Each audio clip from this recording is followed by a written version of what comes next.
Good evening and welcome to A Billion Ideas, where we decode the factors engineering the story of India in the 21st century. We are a young country and our future is being crafted by young Indians who, despite mounting adversities and complexities, are driven by one thing, that is aspiration and expectations from oneself.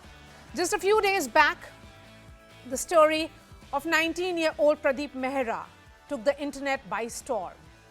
He works at a McDonald's in Noida and spends the night running back home. He runs 10 kilometers every day, hoping to pass the fitness test to join the Indian Army.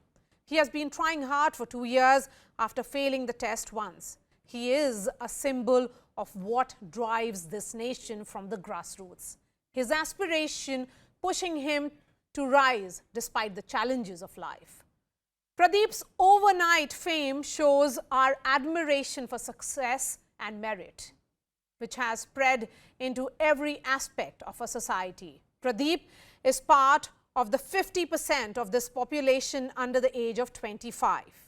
Two-thirds of this country is less than 35, and India is likely to have the world's largest workforce by 2027, with 1 billion people aged between 15 and 35.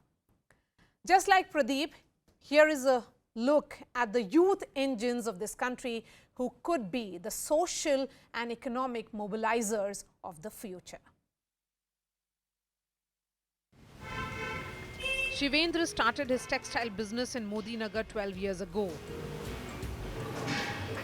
Things were smooth till COVID knocked on the door. मैंने आज से 10-12 साल पहले ये काम शुरू करा था कपड़े का और ठीक ठाक चलता रहा, सब कुछ बढ़िया रहा। इन्वेस्ट भी करा, बाज़ार में सेल भी करी, पेमेंट भी आई। लेकिन अभी जो पिछले 2 साल गए हैं कोविड के, इससे थोड़ी सी प्रॉब्लम आई हमारे को। The Modi government's Mudra loan scheme came to Shivendra's rescue and stopped the drain on his savings, which were going into repaying interest. Now his profits are up and his business has gone online. One day, he hopes to own his own manufacturing unit. Time आया पीछे Covid का, सबके साथ ही परेशानी हुई है, व्यापारिक वर्ग के साथ, घरेलू, और इसी में फिर हमारे भी पैसा टूटा, कमर टूटी, बाज़ार में पैसा अटका, जो पैसा पूंजी थी वो खाया। लेकिन फिर हमें पता लगा मुद्रा लोन आया है ये, तो फिर हमने बैंक में जाकर ट्राई करा। बैंक से हमें मिला है, कम ब्याज है, कम कागजी कार्रवाई है, हर चीज़ मिल गई हमें टाइम से। इस काम से मेरे को हौसला बहुत बंधा है और मेरा उद्देश्य सिर्फ ये है कि जो मैं मैन्युफैक्चरिंग यूनिट से कपड़ा ले रहा हूँ, मेरी तो निगाह सीधी वहीं है कि मैं मैन्युफैक्चरिंग भी आने वाले समय में करूँ।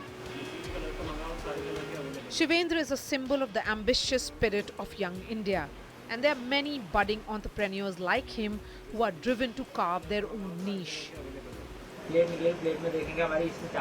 17-year-old Rohit from Uttam Nagar in Delhi is a class 11 student who repairs old and damaged electronic items.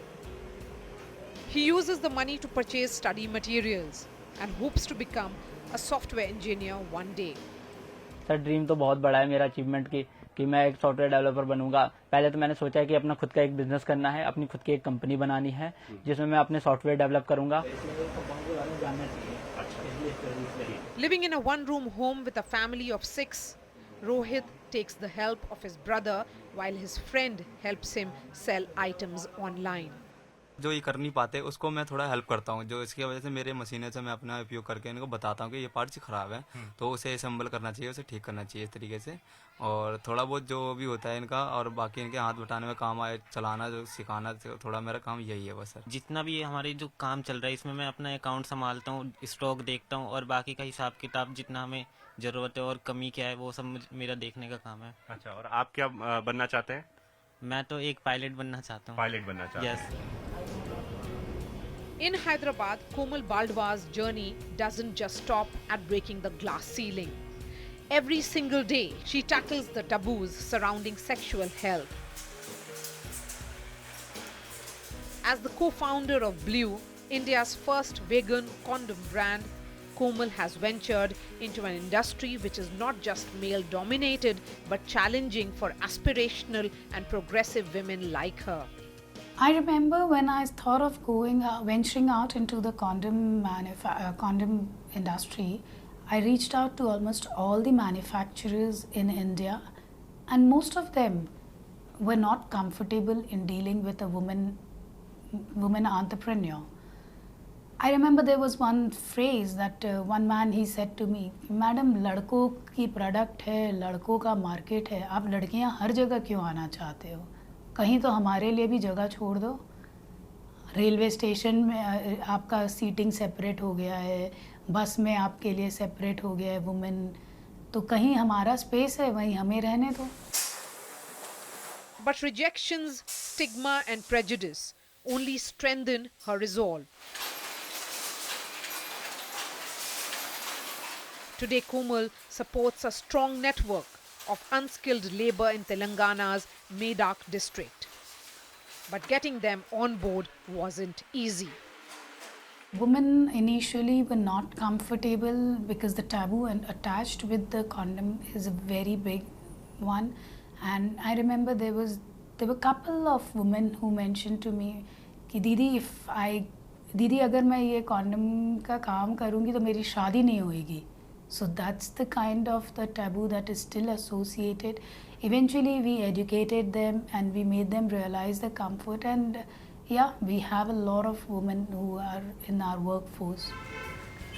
From rural to urban India, the 21st century has seen a surge in enterprise, awareness, and ambition. With the age of information explosion, more and more digital tools are in the hands of the Aam Aadmi. There is a greater financial access. In that ecosystem, the aspirational Indian is a powerful social and economic mobilizer. With Swastika in Hyderabad and Nikhil and Akash in Delhi, this is Maria Shakil. And joining me now is Amitabh Kant, Chief Executive Officer of Niti Aayog. Mr. Kant, thank you so much for your time. Addressing an event organized by FICCI Ladies organization, that is the FLO, I remember you saying that more than 61,000 startups and 81 unicorns are there, and India is now disrupting the world. How are we doing in comparison to, say, the developed countries? Maria, startups have scripted a new era of disruption in the country. We are already the third largest startup ecosystem in the world. During the pandemic period, we've added about 44 unicorns. This year, in just this 3 months, we've added about 11 startups have turned into unicorns. This is unprecedented. We are on track to overtaking the US and China. And today, innovation in the Silicon Valley cannot provide a blueprint for the rest of the world. They are producing driverless cars.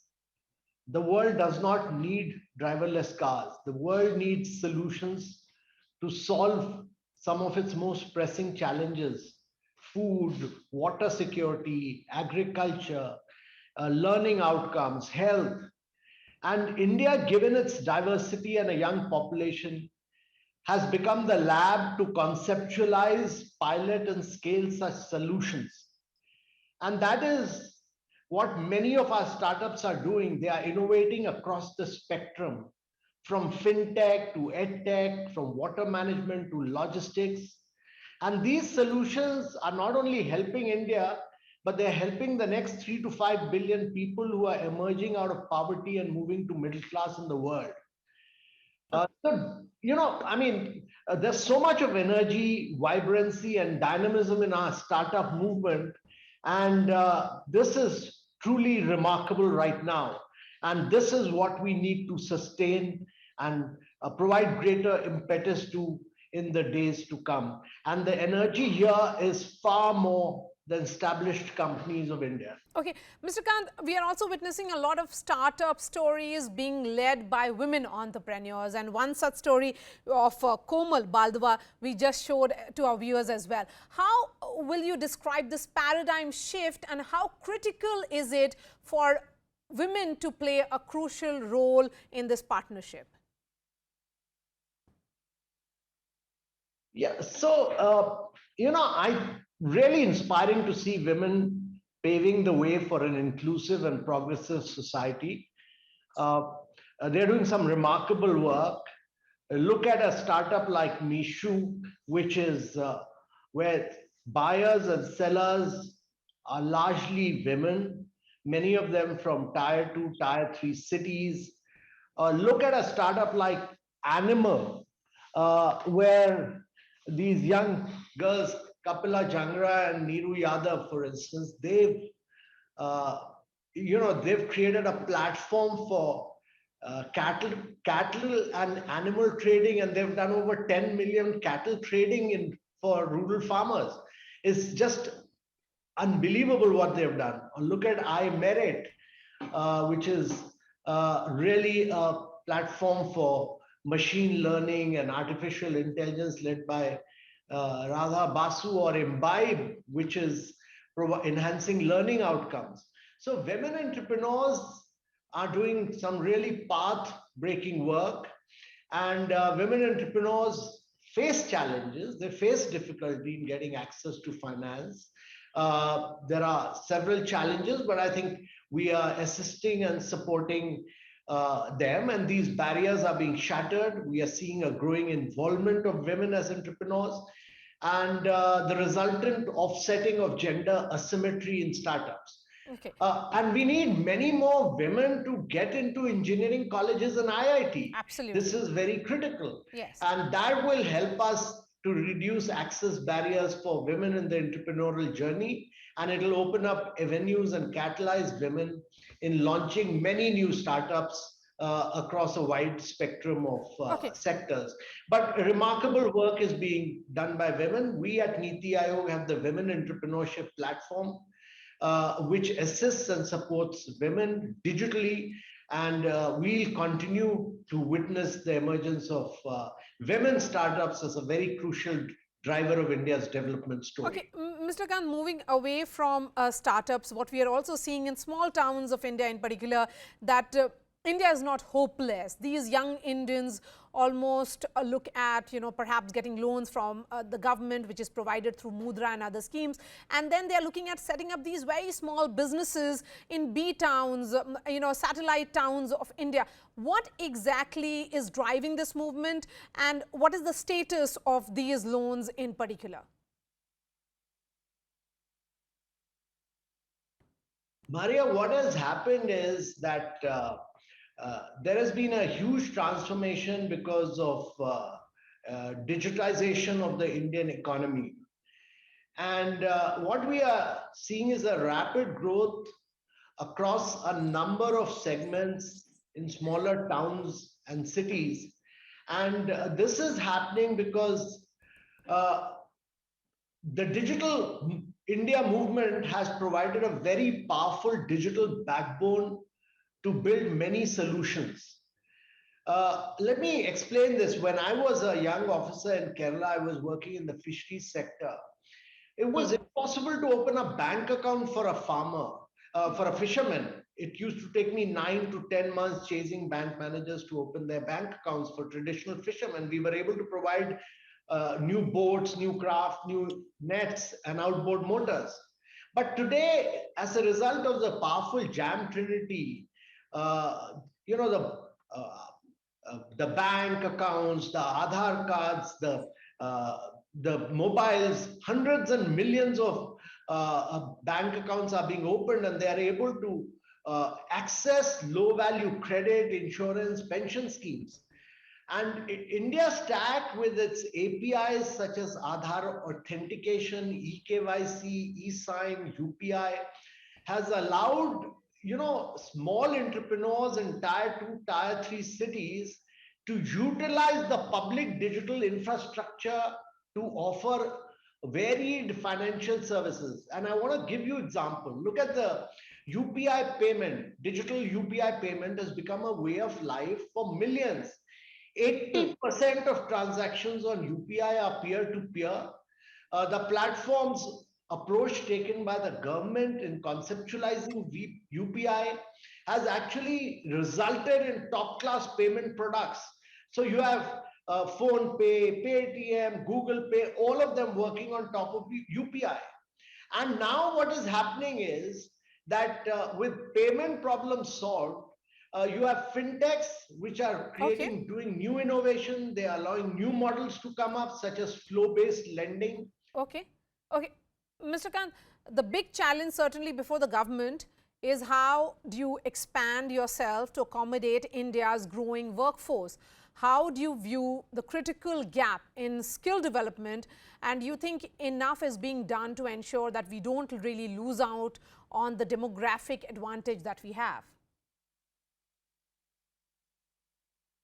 Yeah, so that's an important question. And many of the schemes that have been taken up, Mudra, the production linked incentive schemes, all this is aimed for job creation.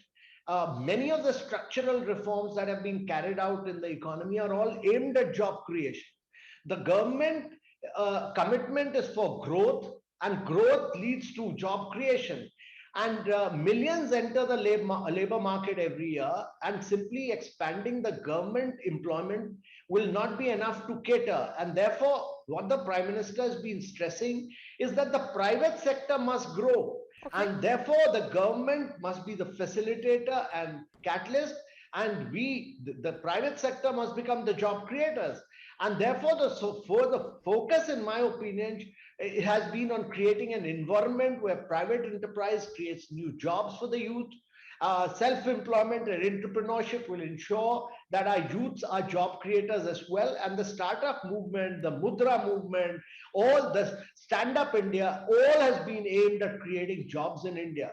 And on the skill development, I think it's important to understand that the thrust of the government has been to develop a skills-based ecosystem. The new education policy lays emphasis on skills-based approach. Skill development has most certainly come to the center stage over the past few years. Our demographic dividend are being tapped through various initiatives aimed at startups, innovation. We in Niti Aayog run the Atal Innovation Mission, which has started 10,500 tinkering labs in schools, so that children from class 6 onwards have access to 3D printers, robots, artificial intelligence. Okay. And the steps we have taken in the past few years will ensure that we'll take advantage of our demographic dividend in a very big way in the coming years. All right, Amitabh Kant, always a pleasure speaking to you. Thank you so much for your time and sharing your thoughts. Let me bring in my guests. Rajiv Mantri is the author of a new idea of India and co-founder public policy think tank India Enterprise Council. Professor Vipul Mathur is the economist and professor of economics at IIM Kolkata. Rajiv, I'm going to begin with you. In 2020, when the country saw a nationwide lockdown, that's when the once dubbed new middle class came on the roads. The migrants were angry and distressed, and still they did not lose hope. What do you think is driving India to be hopeful?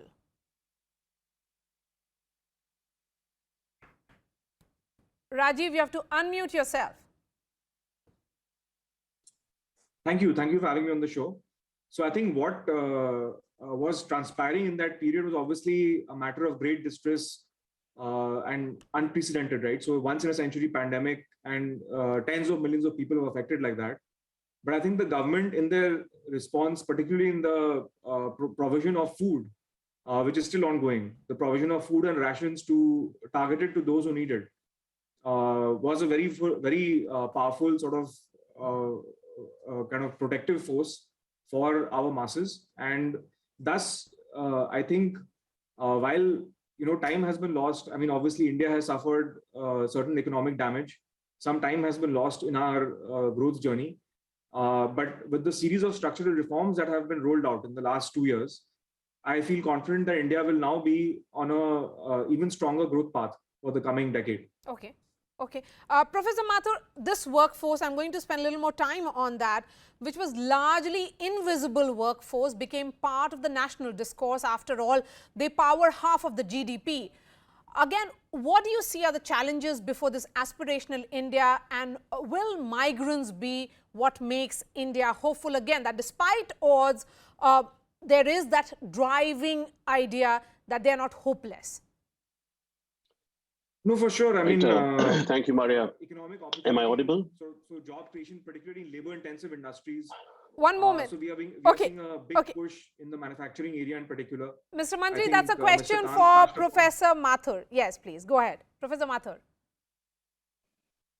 All right.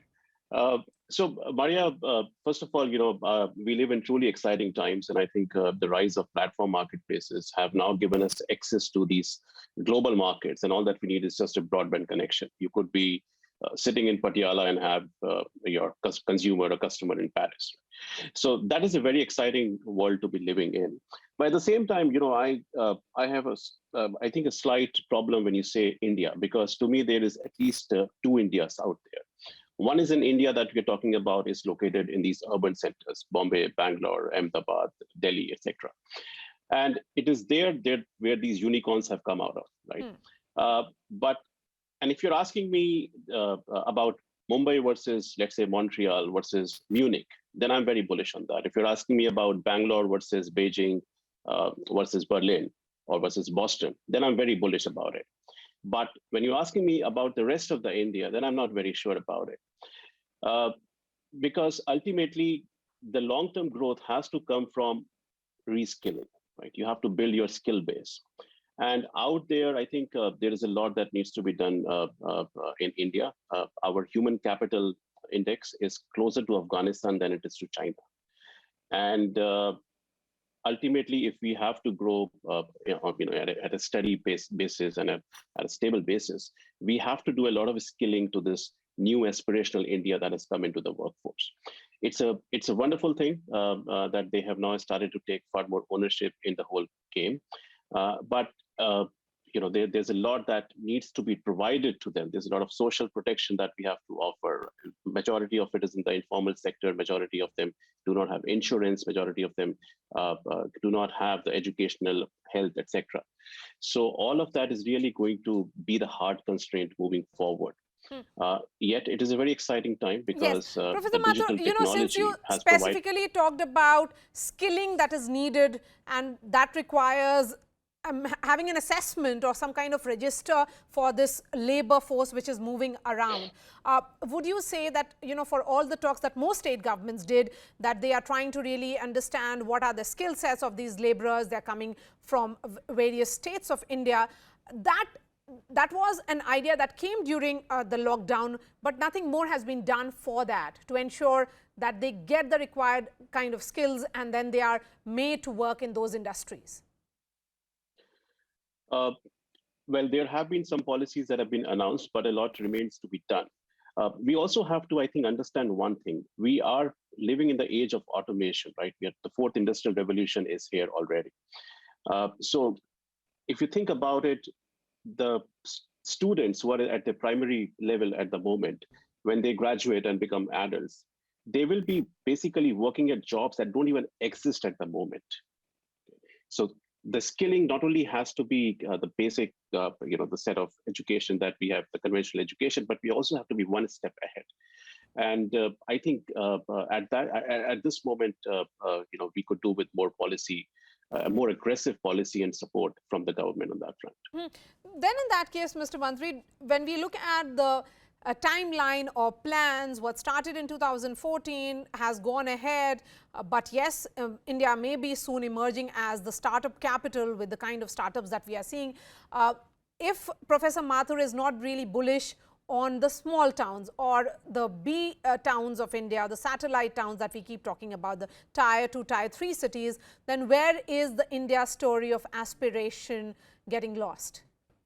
No, actually, I don't agree with that formulation because, with the rise of remote work now and the government also liberalizing the ability for IT companies and outsourcing companies to sort of pursue remote work fully, with the liberalization of what's called the other service providers, the OSP regulations that had come last year. So that is actually making it possible now for people to work in these IT and outsourcing industries from anywhere in India. And many private IT companies and even some of the bigger IT companies, they're all making use of this. So I don't see it as a purely urban phenomenon. I do agree that skilling is a big gap. So India needs to liberalize higher education on a faster pace and on a bigger scale. Yes. I think we have not done enough on that front. So I think if we get both these things right, it's higher education and sort of providing more support to some of the MSMEs, as was done with the emergency lending program through the pandemic. Okay. I think that was a successful program to support the struggling firms through the lockdowns and all the difficulties. Rajiv Mantri and Professor Madhur, if we are able to do that, we'll be on a stronger footing. All right. Thank you so much for joining us and sharing your thoughts. This is an idea, of course, which has taken shape in several towns of India. We got those stories as well. I'll be seeing you next week with another idea of a population of over 1 billion. What will it be? Stay with us and tune in next week. Thanks so much for watching.